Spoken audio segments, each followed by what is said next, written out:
بسم الله الرحمن الرحيم. الحمد لله رب العالمين. الحمد لله الذي أكرمنا بالإنسانية، وقال عز من قائل: ولقد كرمنا بني آدم وحملناهم في البر والبحر ورزقناهم من الطيبات وفضلناهم على كثير ممن خلقنا تفضيلا. نشكر الله سبحانه وتعالى على أعظم نعمائه على بني آدم، وهي ثلاث: الإيجاد والإمداد والإرشاد. وأعظم تلك النعم نعمة الإرشاد، وله الحمد حتى يرضى، وله الحمد إذا رضي، وله الحمد بعد الرضا. وصلوات الله وسلامه على المبعوث رحمة للعالمين، الذي أنقذ الله به البشرية من الخسارة والدمارة، نبينا محمد القرشي الهاشمي الأدناني، وعلى آل بيته الطيبين الطاهرين، وعلى أصحابه المجاهدين الغر الميامين. أما بعد، فاتقوا الله تعالى يا عباد الله، وتمسكوا بتعاليم دينكم الحنيف، وصونوا صيامكم بما هي غايته، ألا وهي تقوى الله سبحانه وتعالى. قال تعالى: يا أيها الذين آمنوا كتب عليكم الصيام كما كتب على الذين من قبلكم لعلكم تتقون. وقال صلى الله عليه وسلم: من صام رمضان إيمانا واحتسابا غفر له ما تقدم من ذنبه، متفق عليه.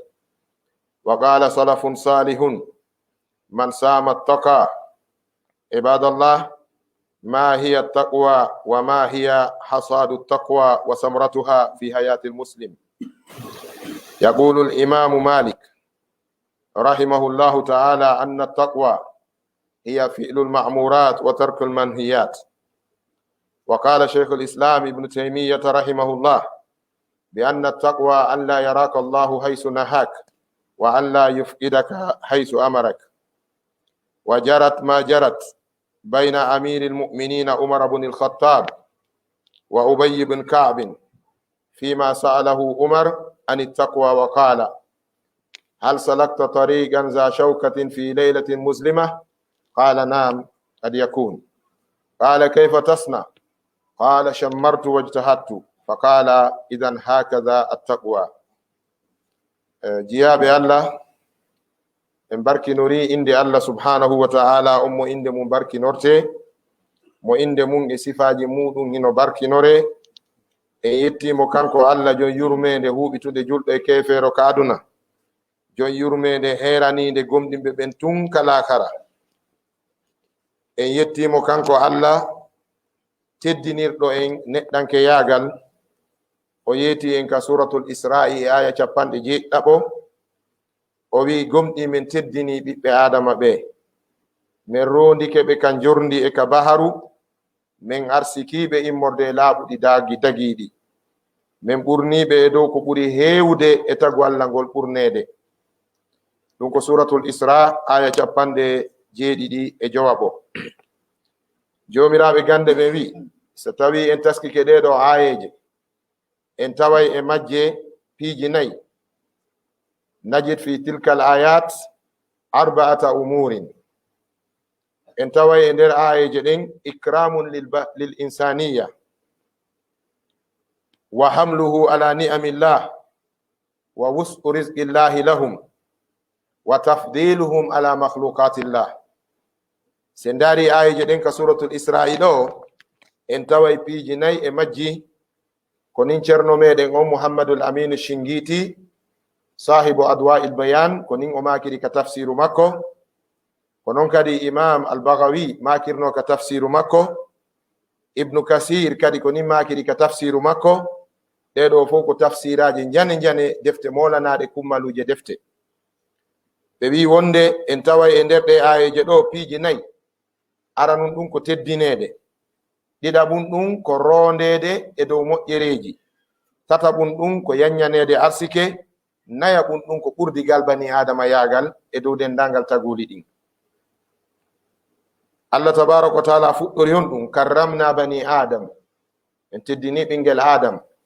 lam yaqul illahu taala wala gad karramna almuslimin, Allah yaari min teddini julɓe ɓen, ko wi ko min teddini ɓiɓɓe adam. ɓiɗɗo adam, banu adam kad yakunu muslimin wa gayrihim. si wiyama banu adam, ɓiɓɓe adama ɓen no wawi wonde julɓe ɓen, no wawi wonde heferɓe ɓen, no wawi wonde kala wonɗo.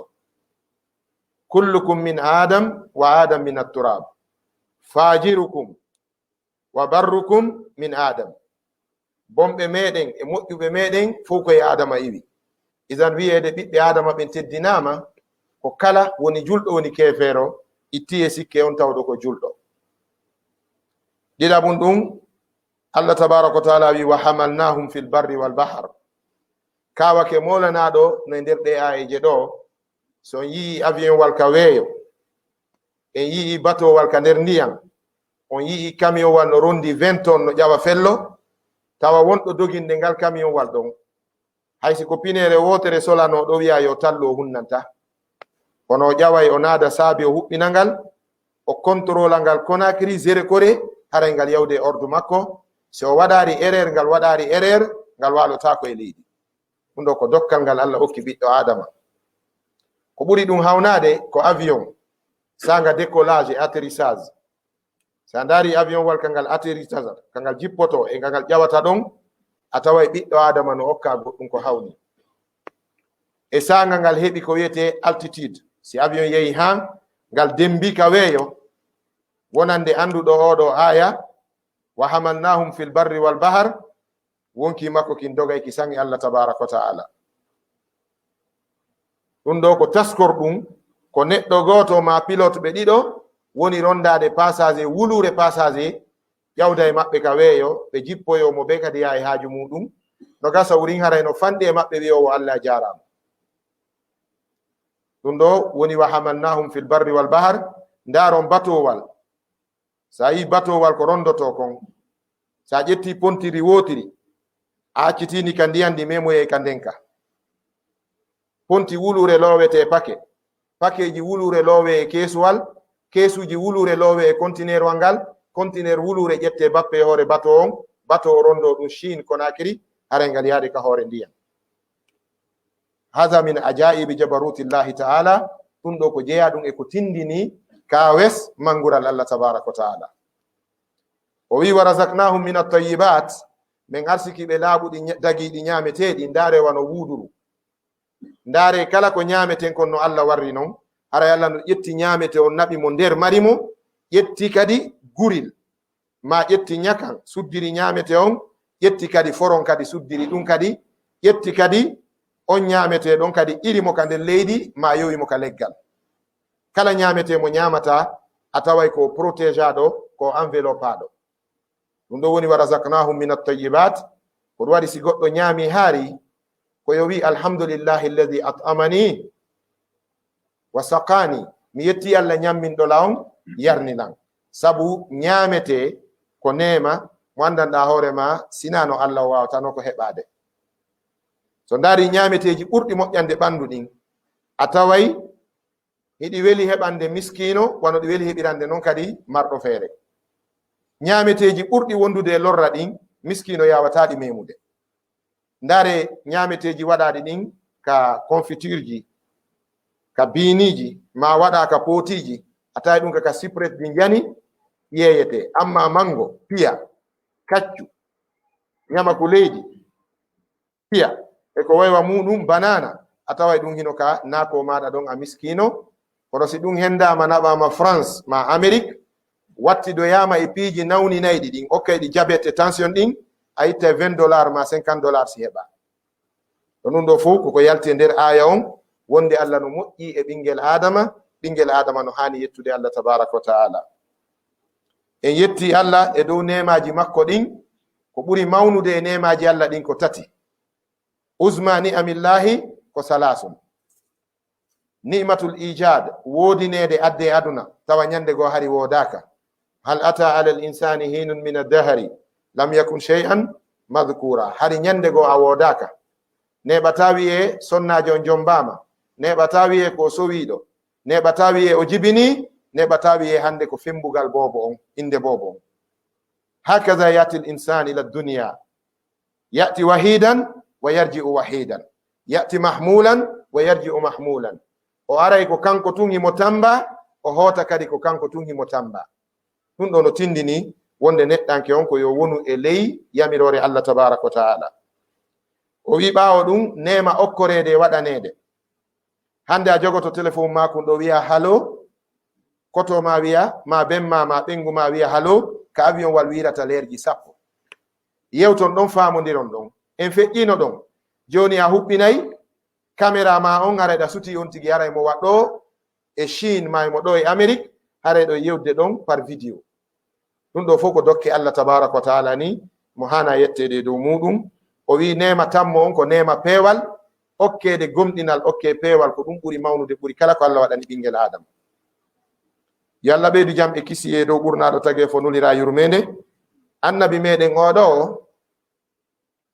ko kanko Allah suutiri ɓinguel Adama ga e yolagol e halkare bihi anqadha Allahu albashariyata min alkhasarati waddamara lawlahu la halakat albashariya sinano o annabajo Muhammadin sallallahu alaihi wasallam tage fo ngon fof halkotono Allah nuliri mo honɗum fiyo suutu ɓiɓɓe Adama ɓen o itta ɓe koyeran o itta ɓe majjere o itta ɓe bonki o adda ɓe laawol peewal ko ɗum waɗi portojo mo meeɗaari sujjande Allah o jangi siira annabi men Muhammadin sallallahu alaihi wasallam ɗum ko berna menco ɓay o jangi siira nelaaɗo on o jangi Qur'an o wi wajibun alal bashariyati an tusammiya Muhammadan munqiza al bashariya tage fo gonno du'a fembude Muhammad seke omo du'a waɗanede titre ko wiyete le sauveur de l'humanité seke Muhammad c'est le sauveur de l'humanité sallallahu alayhi wa sallam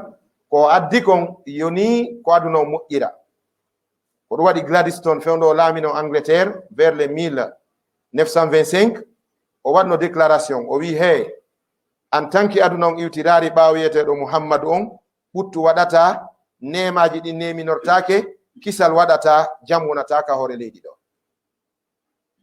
ɗum ko c'est dans les 1925 kanko laamino Angleterre étant le premier ministre ko ɗum o wi'uno o wi en tant que le prophète de l'Arabie n'est pas suivi le monde ne sera pas en paix en tant que Muhammadu jokkaka aduna ɓuttata ko ɗum ceerno wimo kamo hiibi kamo hayyab salamun ala nuri allazi jaa bil huda salatun ala albadri almusamma muhammada sike ko annora ko ndeygu ko peewal ko moƴƴere ko yurmede Allah tigi wi wa ma arsalnaka illa rahmatan lil alamin am Muhammad men nulaari masina ko a yurmede wonande tagi fongon yo Allah ɓeydu jam e kisi e dow maɓɓe kamɓe yimɓe bele bo maɓɓe sahabaɓe maɓɓe ɓen ko jibinaɓe Makka e ñalande tenen ñande 12 paran ɗimmuru no wi'e Rabiul Awwal Qurayshiyankoɓe ko Hashimiyankoɓe ko iwdi Adnan oɗo ko ɓiɗɗo annabi Ismailu ko ɓiɗɗo annabi Ibrahima direct idan Muhammad sallallahu alayhi wa sallam min sulbi Ibrahima tajaddudan oɗo koye keeci Ibrahima o iwi e mamira yagal ɓen makko no make Abdullahi soro makko no make Abdul Muttalib ɓen on ɗon no make Hashim ko non non yaari han e Adnan ko ɓiɗɗo annabi Ismailu ko ɓiɗɗo annabi Ibrahim annabi Ismail e annabi Isaaka ko baba gotoɓe ko ɗum woni arabe ɓen e israiliyankoɓe ɓen ko ɓe ɓen goto Israil e arab ko ɓe baba goto Israilu ko yalti koye Ishaqa arabu ɓen ko yalti koye annabi Ismailu alayhim assalatu wassalam yo Allah ɓeydu jam e kisi e maɓɓe kamɓe ɓengure maɓɓe nden e sahabaɓe maɓɓe ɓen e kala julɗo taaɓiɗo ka islamu taɓande maɓɓe no hani ɗon ha ñande Allah ron ndendi jeyaɓe Allah ɓe wi en huɗo Allah tarifuna anna hadhihi alkalima kalimatu amma ba'd awwalu man utiya biha Dawud alayhi salatu wassalam ko annabi Dawuda ada okkede konngol sennindirgol yewtere si jarni Allah du'ike watta ɗon konngol amma ba'd ko ɗum Allah wi wa atainahu fasla alkhitab annabi Dawuda o makino fattaqullaha ya ibadallah ka o makuno ɗum ɗon woni joni jikku mimbar kala almamijo ƴawɗo e gangunal woni yewtugol ma hutbugol o andina yimɓe ɓen o anditina ɓe fi kulol Allah o wi ko yen jogito ko diina men kan janni en kon seke ko tampini julɓe ɓen hande eɗen andi ko islam o addi kon eɗen wallini ɗum hiɗen wadde ko faala ɗen kon ko ɗum waɗi a taway hiɗen ñakkini hande masalan si julɗo wiyama no mawnintini kaka islam o itti si julɗo wiyama o toñay kaka islam o itti julɗo kansay kaka islam o itti julɗo lorray kaka islam o itti julɗo waɗay masibo kaka islam o itti la Allah wi wala tufsidu fil ardi bada islahiha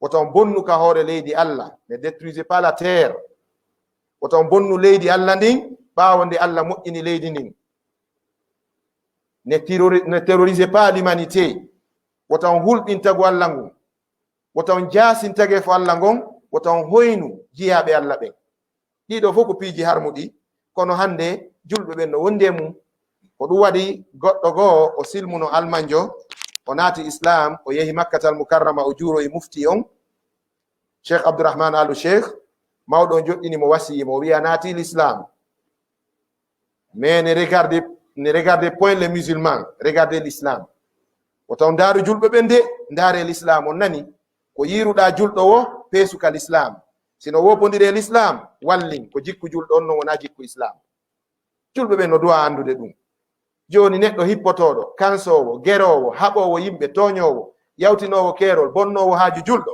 ɗum ɗo naka islamu itti few sa yirimo ɗum accidumo e mum ko kanko jeyi na l'islamu jeyi wotan waɗu misconception ɓe mana wotan jillidir no yimɓe ɓen wayi noon eno islamu wayi non islam kulluhu hayre al islam kulluhu hayre islam fof ko moƴƴere islam intégralement ko bonere probléme ji ɗin fof ko woni iwrude koye yimɓe ɓen o wi jiyaɓe Allah reeniron korka mon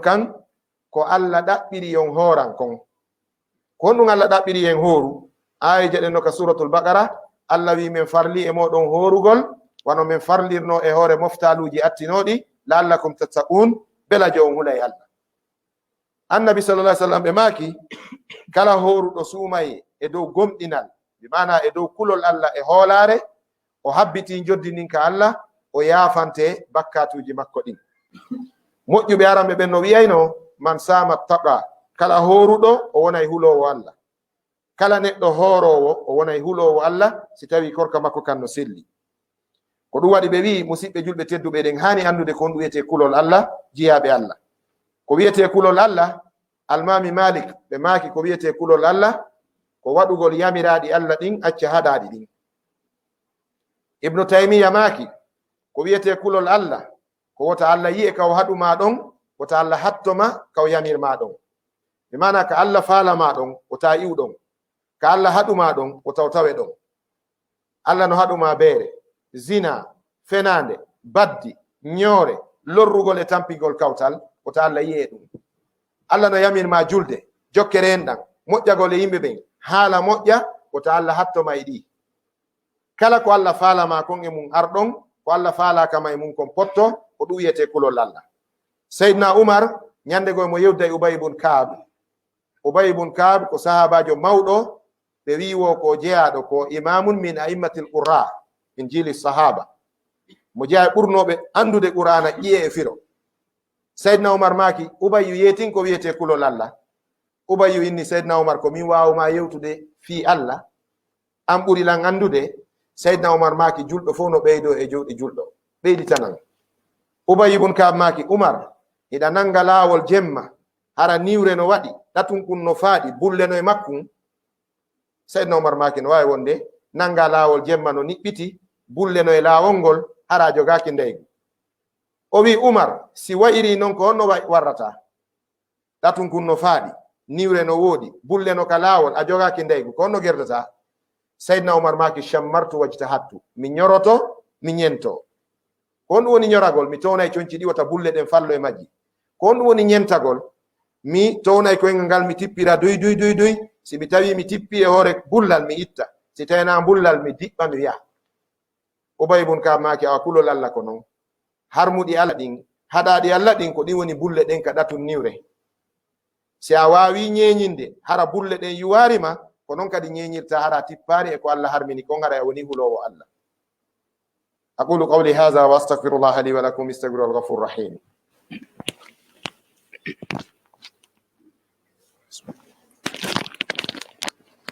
bismillahi rahmani rahim. alhamdulillahi ala ni'mati shahri ramadan al-mubarak, shahr ramadan al-mubarak alladhi lamma hallat laylatuhu al-ula فتحت أبواب الجنان وأغلقت أبواب النيران وسلسلت الشياطين أو سفدت كما في الحديث. فيه ليلة خير من 1000 شهر ألا وهي ليلة القدر، وفيها أنزل القرآن من اللوح المحفوظ إلى البيت المعمور في السماء الدنيا، ومن فطر فيه صائما كان له مثل أجره غير أنه لا ينقص من أجره شيء. عباد الله، الأمر كما قيل: من صام التقى للتقوى عجائب منها حل المشاكل وسعة الرزق وحسن الخاتمة وولوج الجنة. جيا بالله شغال يتغول ميدن الله تبارك وتعالى ادو نيما لewru suumaye ko moƴƴere ko nema mo Allah addani en.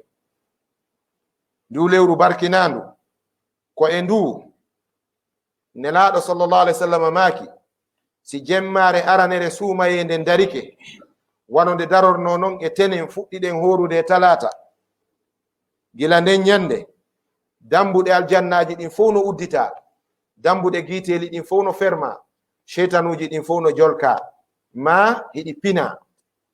ɓe mana shaitan est en prison pendant le mois de Ramadan. Il n'a aucun pouvoir, il n'a aucune puissance sur l'humanité pendant le mois de Ramadan. ko ɗum waɗi ɓe wiyay kala waɗɗo bone e suumaye faalam bi annahu shaytanun li nafsihi. si goɗɗo waɗi bone e suumaye bakkatuji jani haɗaɗi ɗin, andu kanko tigi ko sheytane hoore makko, sabu sheytane faljinowo bonnina on fewdo ɗon himo ka kasa. ko honno criminel jo fello wara yimɓe nanga naɓa siire to on felliɗi goɗɗo ga himo ka kaso, wawa wonde. isan si bonɗo on no joga haray bonneteɓe ɓen hino fowti. fewdo ɗo ko ɗum waɗi a tawa yimɓe ɓen no softi, ɓerɗe ɗen no hecciɗi, moƴƴukikin no arti, dewal ngal no duuma e mum. fewdo ɗo fof no woni fal kullu kama yuram, mo be no wayi no yelora non hande. kono ha musidɓe julɓe tedduɓe, si suumayeru ndum maayi kadi haray sheytane fiɗɗo kadi o daro o wiya bon kala tawnoɓe ko militanɓe an are kadi fuɗɗitoɗen kadi. ko ɗum waɗi ino haani nde suumaye no maaya hara en wonti julɓe moƴƴuɓe, hara en wawi change caractére ji meɗen ɗi Allah haɗi ɗin. ko ɗum woni la'allakum tattaqun. imam mujahid o maaki ko la'allakum tataghayyarun, ko belajo on changeoto. si neɗɗo on ko fenaynoɗo ɓay o fenata ñalorma suumaye kulol wota o ñallir, haray yo terto fenade fodde gurdal. siko jattowo o wawata jattude suumaye no hulɓinanimota o ñallir, haray yo wowtir non kadi. jangowo qur'ana ka suumaye ɗo holli wonde mo wawi kontinde jangugol suumaye e qur'ana fodde gurdam makko. ko ɗum woni suumaye on ko atelier de formation. so ndaari no jeeyi ko hawni e suumaye koko Allah daginani e suumaye wi en accu. ñaamugol, yarugol e rendugol e suddiɓe men ɓen, kafidugol baldi resindirɓe ɓen, ɗiɗo ko daginoɗi. Allah wi kulu washrabu, ñaame yaron. suumaye wi la ta'kulu min tulu'il fajri ila ghurubi shams. Allah wi suumaye haɗuɓe ñaamugol e yarugol gila ka feral fajri hanange muta. si tawi suumaye haɗi en ko daganino en e lebbi 11 ɗin, holli wonde eɗen wawi woɗɗitade haɗaɗi Allah ɗin e nder ɗiya lebbi 11 ka. donc e entraînement wonɗen kala militaire jo mo yiwɗon ka hoore laawol, maka bureau maka kan no jonna ordre, ando rewi ka kan de formation. kala julɗo moƴƴo mo yiwɗa ya andu islamu formimo no jeeyay ko islam formirta kon qur'anare nden e korka kan. qur'anare nden e korka kan murabbiyani sakitani wa mutakallimani alqur'anu wassiyam. ne'oɓe ɗiɗo jannoɓe ɗiɗo ko alqur'ana e korka. kala wawuɗo ɗiɗo o wonay e hoore laawol Allah tabaraka wa ta'ala. haray sheytanuji ɗin no soka, aljannaji ɗin no uddita, giiteli ɗin no ferma. No e nder ndu lewru ɗo jemmare wotere dewal waɗangal e on jemma ɗon hino ɓuri baraji dewal waɗangal e lebbi wulure mo on jemma ɗon ala e nde. To gande nana buynoyna laylatul qadri khairu min alfi shahrin, dewal laylatul qadri no fota, wona no fota koye no ɓurdi. Khairun ko kalimatun min al khiyara, ko ɓurdigal. Allah wi dewal waɗangal e jemma laylatul qadri no ɓuri dewal waɗangal e lebbi wulure ɗi ala laylatul qadri, ɗum ko duuɓi 80 e lebbi 3 ma 4 selon variation géographique on. Ko honɗum waɗi ha laylatul okkade laylatul qadri? ƴetten qissa goto, qissaji ɗi no ɓuri jeeɗiɗi sababu okkede laylatul qadri ɗeɗo mofte. Kono ƴetten ko imam ibnu mambak filli kon. O maaki goɗɗo no ka banu israila nun wiyetenoɗo shammun, ko menata samsunde layla, marnoɗo doole. O waɗi jihadi, o waɗi jihadi duuɓi 100 mo wadde jihad fi sabilillah, mo gollande dina. ɓaawo nelaɗo jangani sahaba ɓen fi makko, ɓe wulli ɓe wi nelaɗo, enen duuɓi men ko juuti wo ko duuɓi 80 90.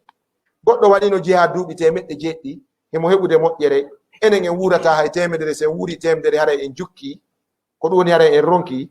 Ko honno waweten hewtitorde ɓe moƴƴere ka Allah? Allah jaabori gonɗi sahaba ɓen okkede mofte ɗen laylatul qadri. Si suumayere wotere tawima, a wakkilike juulugol jemma, daro naafa jemma han Allah okkima laylatul qadri, haray ɗa mari baraji rewɗo Allah duuɓi 83. Si ɗum waɗi duuɓi nogay, andi a rattrapike ka, haray a feƴƴitike banu israila ko moɓayno kon e bange jihadiji maɓɓe ɗin. ɗum koye yurmede Allah e yiɗugol ɗeɗo mofte min woni ko hokkaɗe laylatul qadri.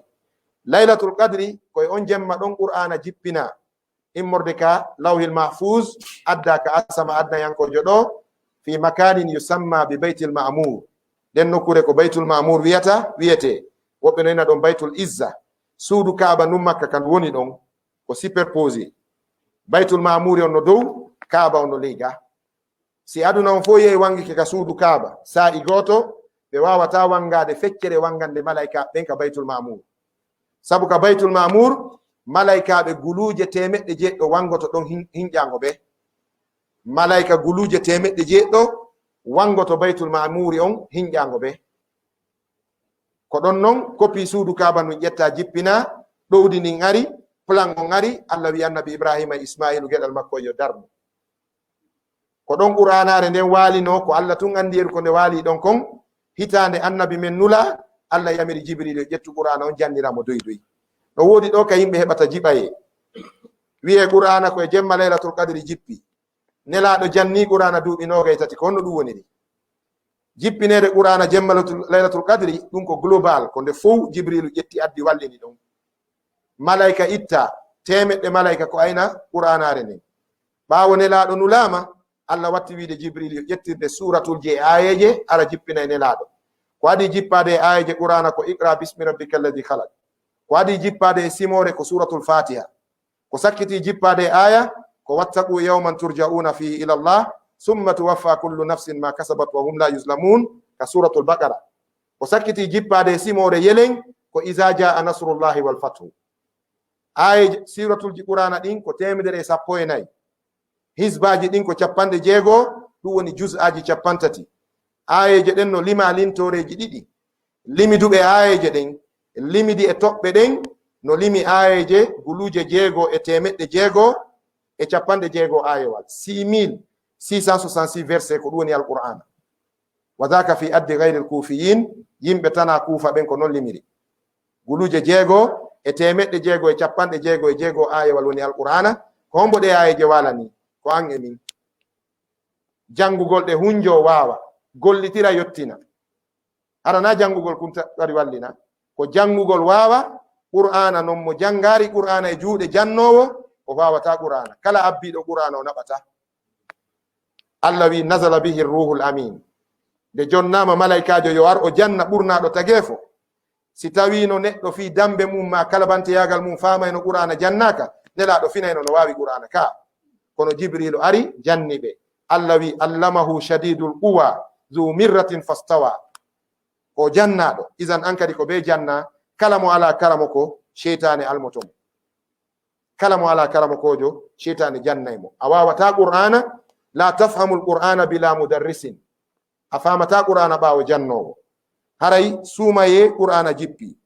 hadise goto ari wonde mo huntini horuɗo ka suumaye ɗo, a heɓay baraji yeru ko heɓayno kon fof e hoore o ɗuytantake e baraji makko ɗin kanko horuɗo. c'est à dire baraji korka ko fuɗɗi ko jeeɗɗi, capanɗe sappo e jeeɗɗi, capanɗe jeeɗɗi hay temeɗɗe jeeɗɗi. neɗɗo heɓowo baraji temeɗɗe jeeɗɗi, sa huntinimo a heɓay a hettay baraji makko temeɗɗe jeeɗɗi ɗin e hoore ara o ɗuytanaka. ko ɗum woni 700 moins 700 est égal à 700. hombo wawi ittande ɗo temeɗɗe jeeɗɗi e temeɗɗe jeeɗɗi heddo? wawa wonde. ka temeɗɗe jeeɗɗi sorta itta e temeɗɗe jeeɗɗi wo ko fus heddoto. kono Allah ittay temeɗɗe jeeɗɗi e temeɗɗe jeeɗɗi heddo temeɗɗe jeeɗɗi, sabu ko Allah tagi calcul o. Quand on parle du mathématique, c'est Allah le créateur.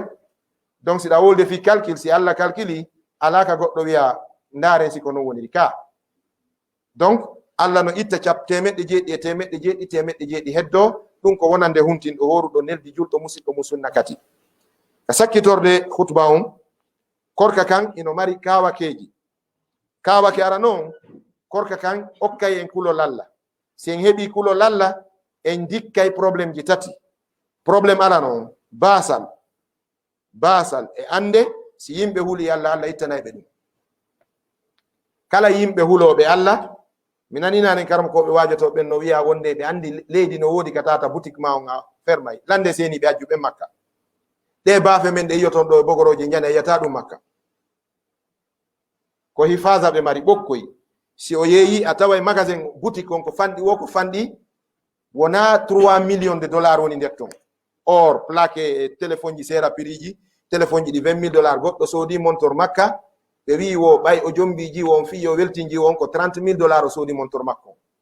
30 000 dollars 300 millions montor. atay ɗum no heewi e boutique. jommum si falama soƴƴoygol ma fof to yagol ko ɓokkugo poɗata, goto memata. ndareno pakka kembu sokirte ko nakiri ɗo, hay pooji ɗi natte ka suudu. piiji fof ko naade mare ka julɓe woni 90 goɗɗum julɓe. ko sendi en e ɓen ko kulol Allah ngol. kala ka kulol Allah woni ɓen ɗon ɓe fowtike, kala ka kulol Allah ala ɓen ɗon ɓe yangoto ha ñande. ko kulol Allah woni lekki kin. Allah wi wa man yattaqillaha yaj'al lahu makhrajan wa yarzuqu min haythu la yahtasib. kala hulɗo Allah, Allah ittaymo e kala sattende, Allah yanyanaymo arsike. goɗɗo arno ka Imamul Ghazali e ka Imam Hasanul Basri o wi karam ko yetelan ko honɗum mi waɗata arsike yaaja, ceerno maki hulu Allah. o aroy kadi o wi miɗo faala muyban e yimɓe ɓen, lekki muyban. o wi hulu Allah. o wi min miɗo heewi heɓude caɗele yanayɗe an. o wi hulu Allah fof ko lekki. ɗo gandi goɗɗo arno ka Seydina Aliya o wi o ɗuɗiraka jiiɗi. Seydina Aliya maki hebbin istighfaru. o wi miɗo faala laamu. Seydina Aliya wi ɗuɗɗin istighfar. o wi remuru accirilan moƴƴinde, gesele an ɗe ngala moƴƴude, wuro an gon fof yewi. o wi waɗu astaghfirullah. o janganimo ayaje ɗen, wa qultu astaghfiru rabbakum innahu kana ghaffaran yursilis sama alaykum midraran wa yumdidkum bi amwalin wa banina wa yaj'al lakum jannatin wa yaj'al lakum anhara. izan istighfaru ko lekki, kulol Allah ko lekki. ɗiɗaɓum ɗum si neɗɗo woni hulowo Allah o heɓa battane moƴƴo. tammun ɗum kala faalaɗo nadde aljanna yo yoɓo kulol Allah. Allah wi fatazawwadu fa inna khayra zad attaqwa. yoɓe nde ɗo yaaka Allah ko ɓuri moƴƴude ko yoɓoto ɗon ko kulol Allah. Allah tabaraka wa taala wi tilkal jannatu nurisuha min ibadina man kana taqiyan. aljanna on ko men maranimo ko huloɓe Allah ɓen. yo Allah waɗen huloɓe mo. si neɗɗo woni kadi hulowo Allah o moƴƴay jikku. Allah no juutina balɗe goɗɗo sabu moƴƴuki makko ki o waɗi. nde gandi annabi Dawud mo marno suka jatigijo araynoɗo ka makko, tawi suka on ko mo duuɓi nogay. ñande goo malakul maut ajara tawi suka on ka annabi Dawuda. o wi Dawuda waajo o suka yo hebbi moƴƴere neɓata o maayay. ko duuɓi ani balɗe 6 heddanimo. balɗe 6 haray o maayi ko mo duuɓi nogay. duuɓi nogay balɗe 6 o maayay. wonoy ha ñande balɗe 6 makko ɗen timmi ka o maayata ɗon, malakul mawti wubbi nangugol mo wara. Allah wi la takbidu, wata memumo de, accumo ɗon. mi wurnaymo kadi o ko duuɓi nogay mari o heɓay duuɓi 80 si o maaya. ajara wi Allah ko honɗum o waɗi ha ɓeydanɗamo duuɓi 60. o wi ko torotoɗo o fotti e mum on wi suka okkoranko Allah okkor makon tawi mo mari mbuuɗu jeego bajji ka jiifa makko o ƴetti ɗin o hokki torotoɗon wi atala Allahu fi umurik yo Allah juuti balɗe ma ɗen min noon toraɗon mi hersay o toriɗo lan miskino waɗanaɗo ɗo o aroyde o daro yeeso an himo torinolan mi waɗanarimo ko torilanko mi juutini balɗe suka on mbuuɗu be e ɗin mbuuɗi jeego ɗon mi hokkimo duuɓi sappo mbuuɗu be duuɓi sappo ɗum woni mbuuɗu jeego on ko duuɓi capanɗe jeego mi fawi ɗin e hoore duuɓi capanɗe nani don nogay ko mari kon la yamutanna hatta yablughanna 80 aman o mayata o heɓa duuɓi capanɗe jeetati musidɓe wonen okkoɓe guddan ko kata guddan ko tana guddan ko kullum basal kala neɗɗo wudduɗo o seedata e basal sabu guddan na e jikku kulol Allah jeeya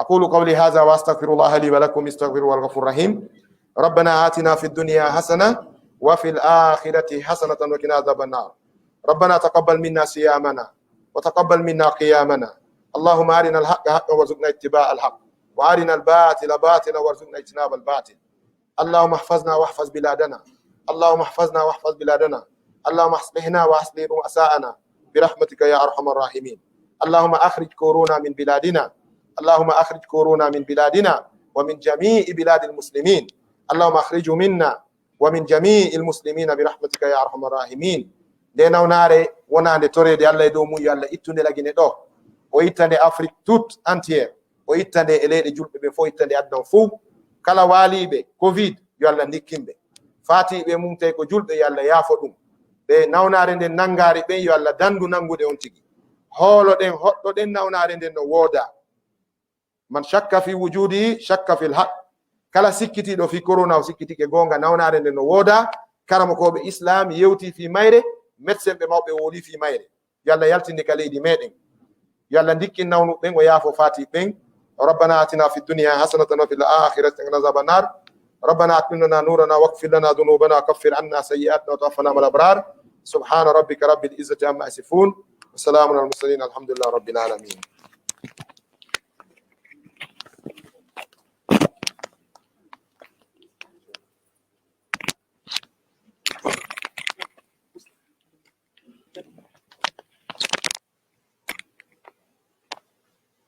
Safa, kada Safa di kawasan. Allahu Akbar, ashhadu an la ilaha illallah wa ashhadu anna Muhammadar Rasulullah. Hayya 'ala salat, hayya 'ala falah, qad qamatis salat, qad qamatis salat. Allahu Akbar, la ilaha illallah. الله الله أكبر الله أكبر الحمد لله رب العالمين الرحمن الرحيم مالك يوم الدين إياك نعبد وإياك نستعين اهدنا الصراط المستقيم صراط الذين أنعمت عليهم غير المغضوب عليهم ولا الضالين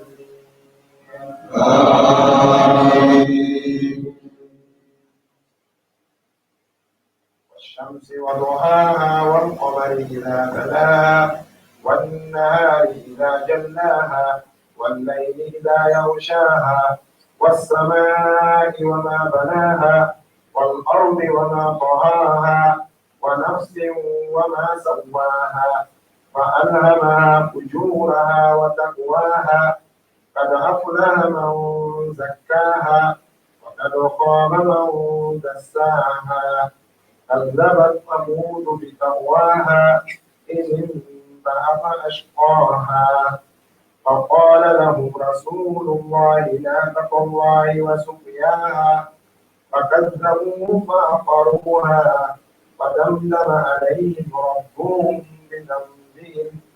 بذنبهم فسواها ولا يخاف عقباها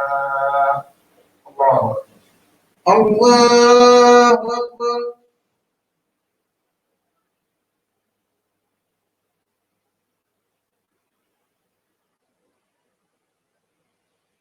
سمع الله لمن حمده. ربنا ولك الحمد.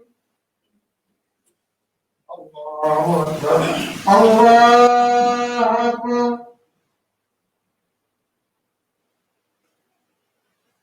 الله أكبر. الله أكبر. الله أكبر. الله أكبر.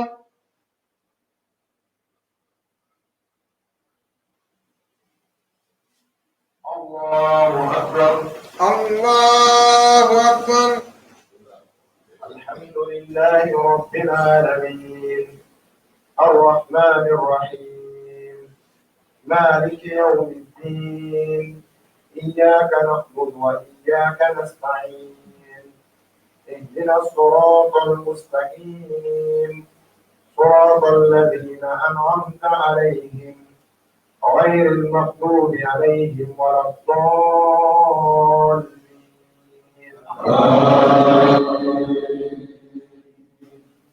والضحى والليل إذا سجى ما ودعك ربك وما قلى وللآخرة خير لك من الأولى ولسوف يؤتيك ربك فترضى ألم يجدك يتيما فآوى ووجدك ضالا فهدى ووجدك عائلا فأغنى فأما اليتيم فلا تقهر وأما السائل فلا تنهر وأما بنعمة ربك فحدث. الله أكبر. الله أكبر.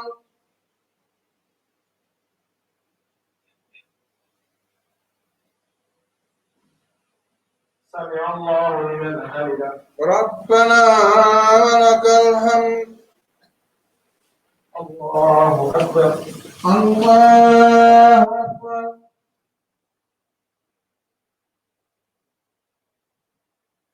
الله أكبر. الله أكبر. الله أكبر. الله أكبر.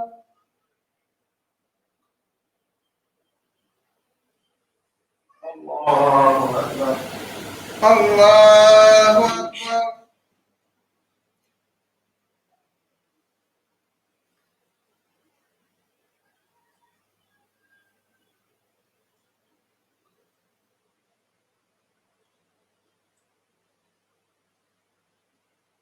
السلام عليكم ورحمة الله. السلام عليكم ورحمة الله. السلام عليكم ورحمة الله. السلام عليكم ورحمة الله.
آية الكرسي.